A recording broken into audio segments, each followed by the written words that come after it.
मित्रों, गरुड़ पुराण के अंतर्गत मृत व्यक्ति की 3 ऐसी वस्तुओं का उपयोग कभी नहीं करना चाहिए। यदि आप मृत व्यक्ति की उन 3 वस्तुओं का उपयोग करते हैं तो भयंकर यातना सहनी पड़ती है और अनेक प्रकार की हानियां होती हैं। प्रत्येक बुद्धिमान व्यक्ति को इन 3 चीज़ों के बारे में अवश्य जान लेना चाहिए।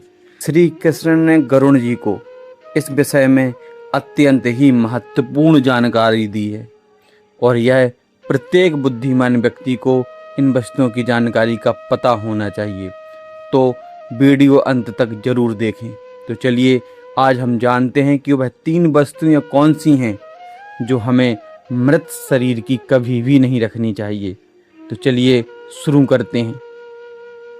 एक बार गरुड़ जी, जो भगवान विष्णु के वाहन हैं, अपने मन में शंका लेकर द्वारकापुरी पहुंचे। श्री कृष्ण जी गरुड़ जी को देखकर अत्यंत ही प्रसन्न हुए, उनका स्वागत किया और गरुड़ जी से बोले, हे गरुड़, द्वारका में आपका स्वागत है। तुम्हारे आने से बहुत प्रसन्नता हुई हमारे लिए। तुम्हारे आने का यहाँ कोई ना कोई कारण तो होगा। तुम मुझे बताओ किस कारण से यहाँ आप आए हो। यह प्रश्न सुनकर गरुड़ जी भगवान श्री कृष्ण से बोले, हे प्रभु, आप तो सर्वत्र ज्ञाता हो, कोई भी बात आपसे छिपी नहीं है, आप तो सब जानते हैं। मैं आपके पास एक शंका लेके आया हूँ, इसका समाधान आपके अलावा मुझे कोई नहीं बता सकता। फिर गरुड़ जी अत्यंत ही धीमे स्वर में बोले और अपना प्रश्न पूछा, हे माधव, मृत्यु लोक का जीव मृत्यु के पश्चात अपने साथ में क्या लेके जाता है और मृत्यु के बाद उसकी कौन सी चीज, कौन सी वस्तु इंसान को उपयोग में नहीं लेनी चाहिए। श्री कृष्ण जी गरुड़ जी के इस प्रश्न को सुनकर थोड़े मुस्कुराए और बोले, हे गरुड़, तुमने बहुत ही अच्छा प्रश्न किया है। यह प्रकृति का नियम है, जो मनुष्य जन्म लेता है उसकी मृत्यु निश्चित है और मनुष्य जब जन्म लेता है तब तो खाली हाथ आता है, लेकिन मरने के बाद अपने साथ में वह 5 चीज़ें लेके जाता है। और यह भी सत्य है कि मरे हुए व्यक्ति की हमें 3 वस्तुएं कभी उपयोग में नहीं लेनी चाहिए। इन सभी प्रश्नों के उत्तर देने से पहले मैं आपको एक कथा सुनाता हूँ।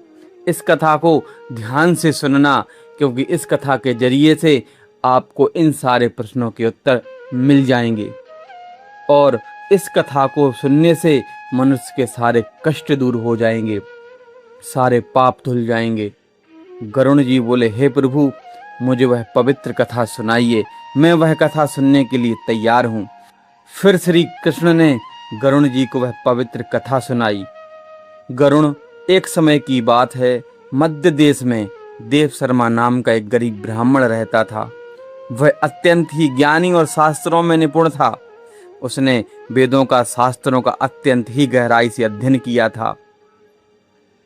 वह वेदों का, शास्त्रों का कभी गलत उपयोग नहीं करता था। उसने अपने ज्ञान का उपयोग धन कमाने के लिए नहीं किया, वह सदैव मनुष्यों के हित की बात ही करता था। वह इतना ज्ञानी और वेदों में निपुण होने के बाद भी वह अपना गुजारा भिक्षा मांग कर ही किया करता था। फिर वह ब्राह्मण तपस्या करने के लिए एक जंगल में जाता है। उस जंगल का नाम विपिन वन था। यह जंगल बहुत ही डरावना और भयंकर था।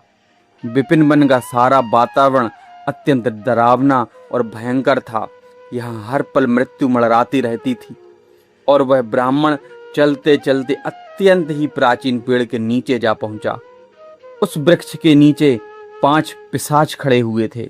वह 5 पिशाच उस जंगल से गुजरने वाले मनुष्यों को खा जाते थे, उनका खून पी जाते थे। उन 5 पिशाचों का भोजन सिर्फ मनुष्य ही थे। जो भी मनुष्य उस मार्ग से निकलता था वह उनको मार के खा जाते थे। पिशाच होने के कारण वह अत्यंत ही पापी और अधर्मी थे। उनके अंदर दया नाम की कोई चीज भी नहीं थी। वे किसी पर भी दया नहीं करते थे। फिर वह गरीब ब्राह्मण वृक्ष के नजदीक पहुंचता है। तब वह पिशाच आपस में बात करते हैं, चलो भाइयों, बहुत दिन से भोजन नहीं किया था, आज ऐसा लगता है कि भरपेट भोजन मिलेगा।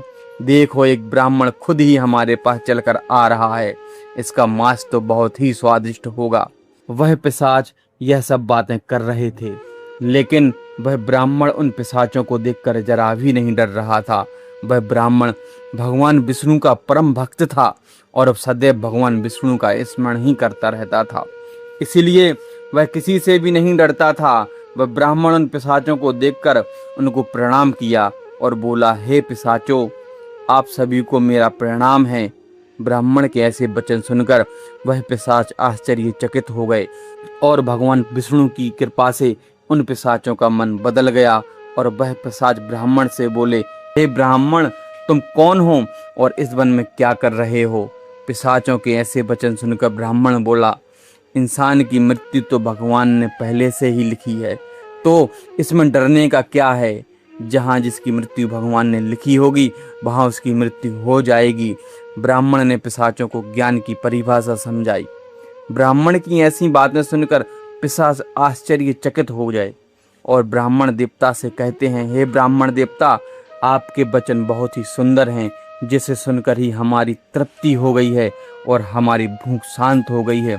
कृपया करके आप हमें बताइए कि आप कौन हैं और इस वन में क्या कर रहे हैं। वह ब्राह्मण बोला, हे पिशाचों, मैं देव शर्मा हूँ और इस वन में भगवान की भक्ति करने के लिए एक उचित स्थान खोज रहा हूँ। लेकिन आप लोगों को देखकर मुझे लगता है कि आप लोग बहुत कष्ट में हैं।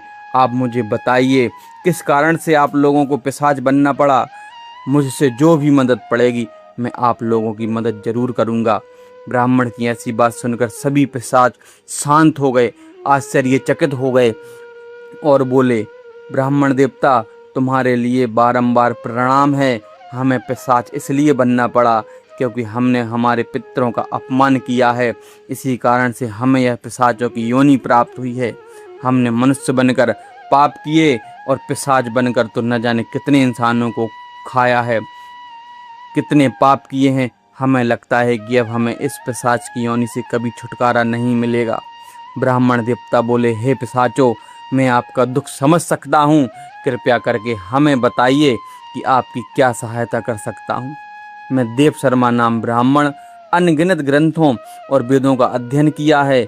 बताइए मैं आपके लिए क्या कर सकता हूँ जिससे आप लोगों को यह मुक्ति मिल जाए। यह सब बातें पिशाच और ब्राह्मण के बीच चल ही रही थीं। बात करते करते पिशाचों को समझ में आ जाता है कि जिस ब्राह्मण से वह लोग बात कर रहे हैं वह उसका ही वंशज है और हम उनके पूर्वज हैं। भगवान श्री कृष्ण गरुण जी से कहते हैं, उन पिशाचों को पता चल जाता है कि वह ब्राह्मण उन लोगों का वंशज है और एक एक करके वह पिशाच उस ब्राह्मण को अपने पापों की कहानी सुनाने लगते हैं।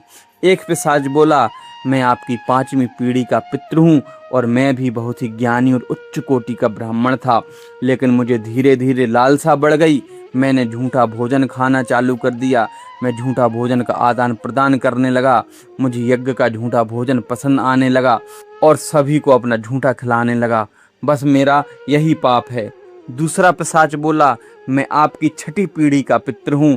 मैं सदैव नग्न होकर स्नान करता था। मुझे नग्न होकर नहाने में बहुत मजा आता था। एक दिन मैं तालाब में नग्न अवस्था में नहा रहा था, तभी मुझे जल देवता ने श्राप दिया कि तुम्हें पिशाच की योनि प्राप्त होगी। और मेरा पाप यही था कि मैंने सदैव नग्न होकर नहाता था। तीसरा पिशाच बोला, मैं आपकी ही पीढ़ी का पितृ हूँ। मेरे अंदर लालच था। मैं मरे हुए व्यक्ति के वस्त्र चुराता और उसे बेच देता था और स्वयं मरे हुए व्यक्ति के कपड़े पहनता था। मैं शमशान भूमि में जाता और मरे हुए व्यक्ति के कपड़े चुरा लाता था। यही मेरा पाप है। चौथा पिशाच बोला, मैं सदैव गंदा रहता था। मैं कई दिनों तक नहाता नहीं था। मैं गंदे कपड़े पहनता था। मुझे गंदगी में बहुत अच्छा लगता था। बस यही मेरा पाप है कि मैं गंदा ही रहता था, अपने शरीर की साफ सफाई नहीं करता था। मैं सदैव अशुद्धता रहता था। अंत में 5वां पिशाच बोला, मैं मांसाहारी था, मदिरा का पान करता था। मैंने कई निर्जीव जंतुओं का मांस खाया है, उनका खून बहाया है। कोई भी निर्जीव जंतु नहीं है जिसको मैंने मार के खाया नहीं हो। बस यही मेरा पाप है। 5वें पिशाचों ने अपनी बात बताई और अंत में बोले, हे ब्राह्मण देवता, तुम मेरे ही वंशज हो और भगवान की यह लीला है कि तुम यहाँ आए हो और अब मुझे यकीन हो गया है कि तुम हम लोगों के लिए मुक्ति अवश्य दिलाओगे। और पिशाच बोले, कि हे ब्राह्मण देवता, तुम जाओ और मेरी मुक्ति का उपाय करो। अपने पितरों की ऐसी हालत देखकर ब्राह्मण देवता अत्यंत ही दुखी हुए और मन ही मन में सोचते हैं कि अपने पितरों की मुक्ति दिलाना यह इंसान का परम धर्म है। ब्राह्मण देवता बोले, हे पूर्वजों, मैं आपकी मुक्ति के लिए उपाय अवश्य करूंगा। फिर वह ब्राह्मण ऋषि अगस्त के पास जाते हैं और अपने पितरों की मुक्ति की बात पूछते हैं। ऋषि अगस्त ब्राह्मण देवता को बताते हैं कि अपने पितरों की मुक्ति के लिए पिंडदान करना अति आवश्यक होता है, ब्राह्मणों को भोजन खिलाना अति आवश्यक होता है, गौ का दान देना अति आवश्यक होता है, पितरों का तर्पण करना अति आवश्यक होता है और जितना हो सके उतना भूखों को भोजन खिलाना अति आवश्यक तो होता है। ब्राह्मण देवता ने ऐसा ही किया। उन्होंने अपने पितरों की मुक्ति के लिए श्राद्ध किया, तर्पण किया और जैसे ही अपनी पितरों की मुक्ति के लिए ब्राह्मण देवता ने श्राद्ध किया, तर्पण किया, वैसे ही उन पूर्वजों का, उन पिशाचों का उद्धार हो गया। श्री कृष्ण जी पक्षीराज गरुण से कहते हैं कि हे गरुण, मरने के बाद मनुष्य की हमें 3 चीज़ों का उपयोग कभी भी नहीं करना चाहिए। सबसे पहले, मनुष्य के हमें कपड़े कभी भी नहीं रखने चाहिए।